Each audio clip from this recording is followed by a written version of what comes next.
Having fun? Yeah. Good time? Yeah. All right, we're going to bring some vendors up, you know what I mean? And kind of, if you guys, you know when you first came in, ladies, when you first came in, you seen the vendor tables out there, right? You see all these people with these wonderful businesses and all these different nationalities and colors and smiles and inspirations and motivations and product. And they brought that to show you their platform and what they got going on as far as their talents and arts. So please, when you go to the bathroom, when we go to break, make sure you show these people love. If it isn't just to take a card. I know some of y'all like to steal the candy and run, but that's not what it's there for. We're trying to get your attention. So, you know, sometimes you got to use sugar. It's what it is. It's what it is. So, with that said, you know, and while it's on my head, I'm going to say this. And I don't want to take too much time. Keep the color card down. Just let me. But I got to say this from a male's perspective. And we're talking about unity and creating better homes and families, and of course us being better men with the support of you guys. And I just stand here and I have to let you know that even though in our culture we have degraded some of our women in our music, we still have a huge percentage of our men here who have to let you know that you're still the best part of us. You're still our backbone. You're still the maker of our heritage. You're still appreciated on a day-to-day basis. I got to say stop. Stop doing our job. I ain't talking about a woman can't do what a man can do. I'm not talking about that. That's not what I'm talking about. I'm talking about I'm supposed to take the trash out. Right? Right? I'm supposed to give you your respect and knock on the door before I enter the room and be welcomed in by you before I turn the knob. You understand? I'm supposed to cut the grass.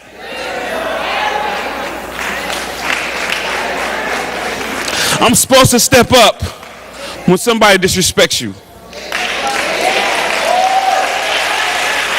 It is my job. And what we're seeing with a lot of young people and some people who are getting older also, because sometimes it's our fault, it's what it is. But it's always time to correct it. Stop doing our job. Let us do our job. And when we ain't doing our job, you make sure we do our job. Don't say, I got this, baby. No, you say, get that, baby. But you better get that, baby. And come back and tell me what happened, and we'll talk about it, and we'll do it better next time. Stop. You're the best part of us, hands down. And we cannot be here without you. So, I do want to say that. With that said, let's bring up the vendors. Our first vendors, my cue cards, my cheat sheets, because my Adderall ain't working, I told you all that. Our first 5 vendors, Ms. Cheryl Henry, Cynthia Walker, Dr. John Smith, Tara Jones, which is my cousin, by the way. I love her so much. And Helen Sue. Come on up. Give them a round of applause. Hello, beautiful people. My name is Cynthia Walker, and I am the author of Dream, Keep It Moving. Dream, Keep It Moving is a motivational journal for youth. The character's name is Dream, and she takes you on a journey of her life, similar to what our youth are dealing with today. So each chapter, there's questions about the story, there's extension activities, and there's a self-motivation quote. So the book is created to kind of teach the reader to self-motivate and self-encourage themselves. Thank you. So when you come out to the table, I'll be happy to tell you more about Dream. But to me, this is more than a book. And to the reader that gets this, this is more than a book. This is power. These are the nuggets that we need to instill in our youth. While we're learning to unify ourselves, these are some of the nuggets that we have that we can instill in our youth. Thank you. Hello, I'm Tara Jones. I'm a financial coach and educator here in Grand Rapids, and I assist individuals like you to attain financial freedom so you can build wealth and afford your desired lifestyle. I have a vendor table out there. You can come talk to me. I have a great sale going on the financial planner that I created. But also, I don't want to just talk about my business. I really just wanted to give you 5 steps to your financial breakthrough. So that's why I'm just going to give them to you real quick as a little takeaway. So number 1, always, each and every month, create a monthly budget. Today is the 1st of July, so you all have some work to do. So number 1, when you get home, create a monthly budget. Number 2, establish an emergency fund. I often hear people say, should I save money or should I pay off debt? Save $2,000 first and then start tackling your debt, which is number 3. Number 3, you can start paying off debts, tackle them from smallest to largest.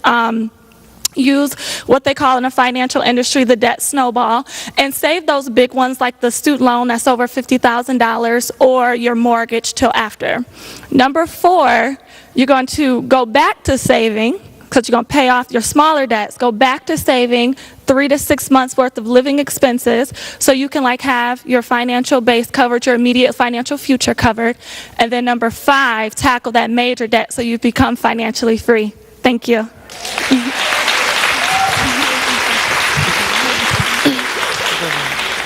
Hello, my name is Helen. I love this name. I just cannot pronounce it right. Never pronounce it right. Helen, my name. And this is my son, Joshua. He just graduated this June.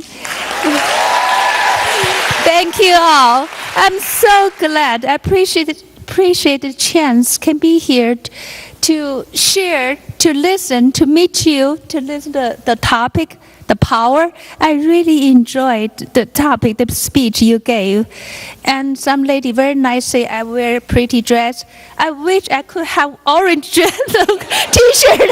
I think I will look much better in that orange. Okay, today, so I bring something so special. That's the power of essential oil. A lot of people know it. That's the gift from our Mother Nature. That's the love from our God. When I use the frankincense, I realize why that's the gift to Jesus when he was born. Yes. And I know what the mighty means here. So today, let my son tell people here what's the essential oil are. So I'm the boring side of the discussion here. I am here to explain that for those of you who don't know, I'm basically all of you who I have met so far know already, essential oils are effectively the concentrated essence of various plants, herbs, trees, all sorts of different natural materials. So when you smell a lemon peel or lavender or even the smell of mint, what you're smelling is essential oil.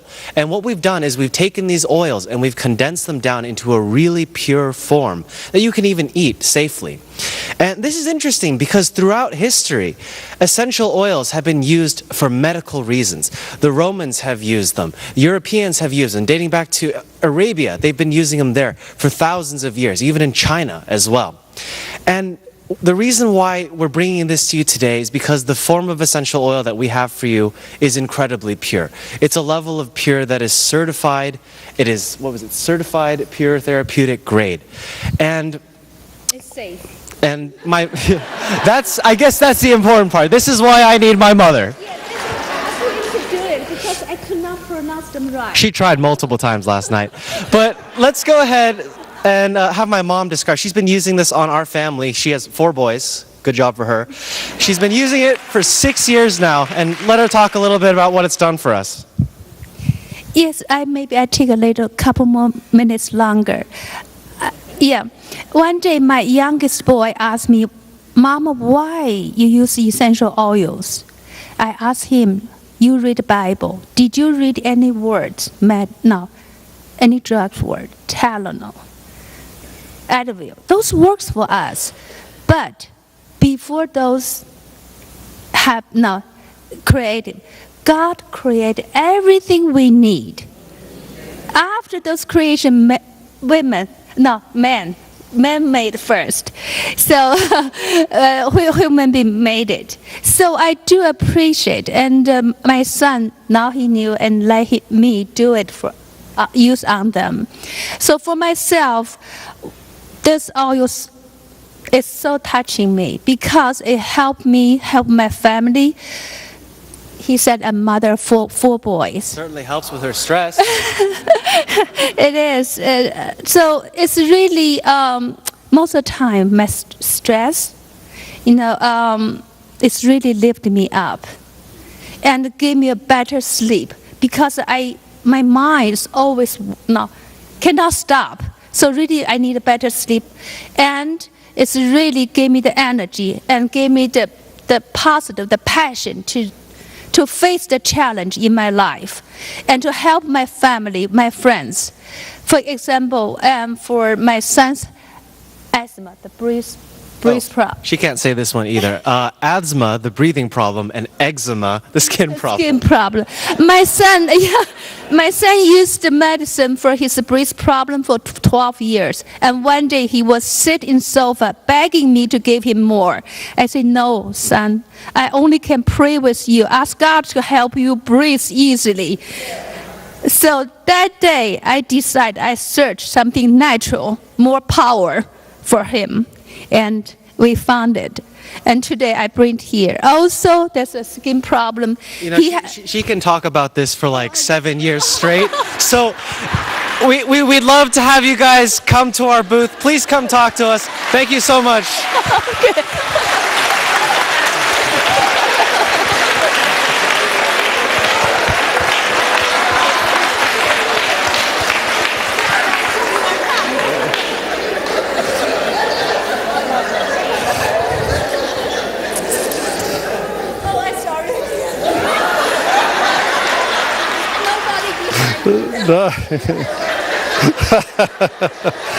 She is precious. One more round of applause. Yes.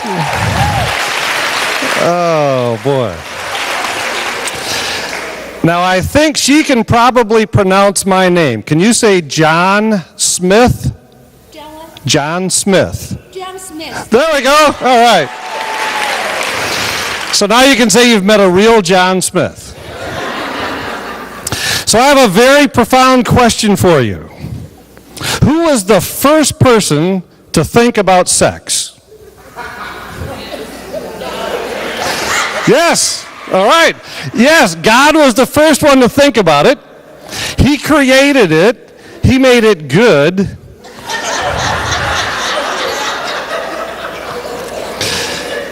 And He wants us to enjoy it. But He also says that everything He intended for good, the evil one loves to twist it slightly and use it for destruction. And so I have the privilege of working at the Pregnancy Resource Center. How many of you are familiar with that? Yeah. 415 Cherry Street and also on 28th Street and Byron Center Road. We're right next door to Planned Parenthood. And we have a great new resource. So let me ask you one more question. How many of you would say your parents did a fantastic, thorough, wonderful job talking to you about love, sex, and relationships God's way? They just knocked it out of the park. Anybody? Hey, we have one back here. Awesome. That's great. Another one here. Very good. I love your parents. That's awesome.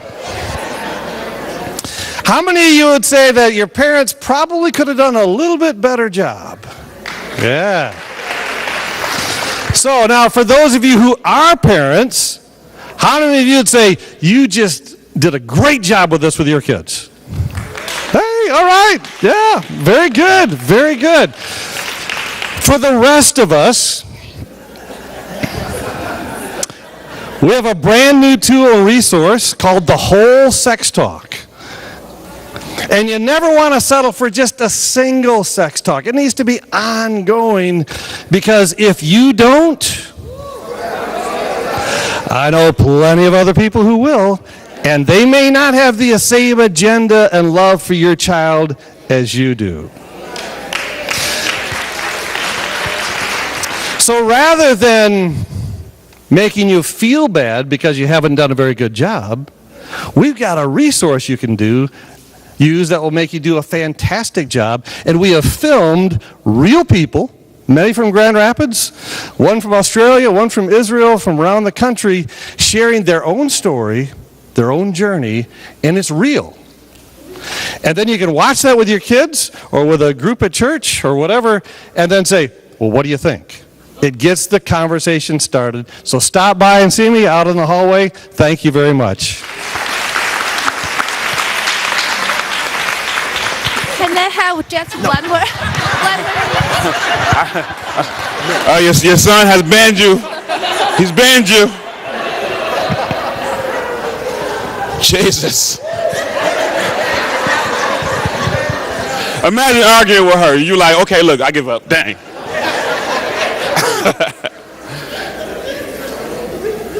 Thank you guys for bringing what you brought to the convention. All right. I'm in here with family. Okay, that's what I'm talking about. DJ. Now you know.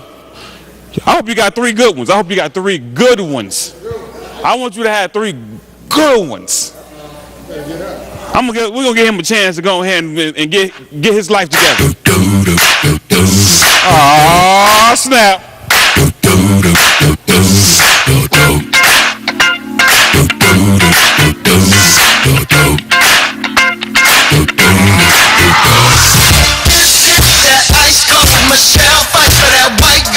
Michael Jackson, come on, turn it off. Turn that off. They ain't ready for that. Living it up in the city. Oh, stuck somewhere with Saint Laurent. Gotta kiss myself, so pretty. Too hot. The police and the firemen. Cut that off. Cut that off, DJ. Cut that off. Say my name, you know who I am. I don't think that was good enough for him. I know you got something else.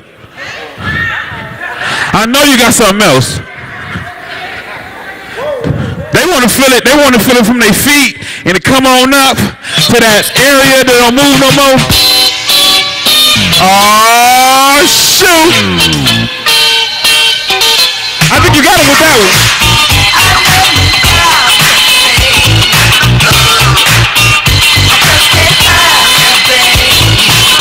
Go Monica! Go Monica! Go Monica! Go Monica!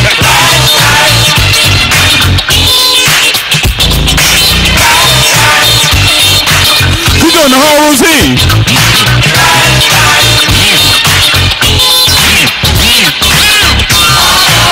Go and cut that off, Dave.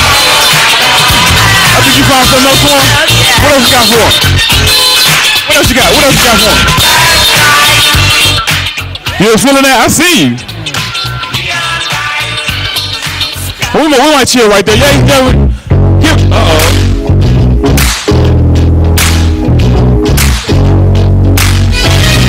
If y'all don't know, this is DJ Dre. If y'all know DJ Dre, y'all ready to give it up to DJ Dre? That's feel good music. That's for the steppers in the house. All the hard work's behind me.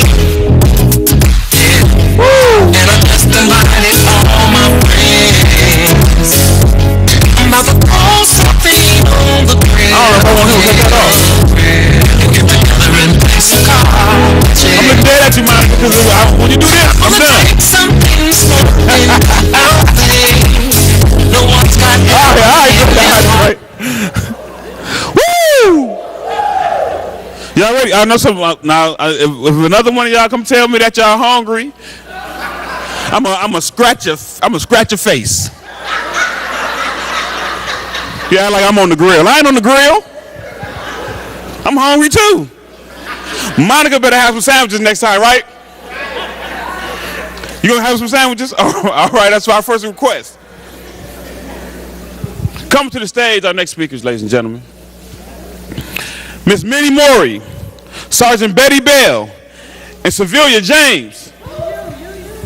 Sylvia, I said I was gonna mess it up. You gotta check me. Remember I told you, stop doing my job, you gonna check me.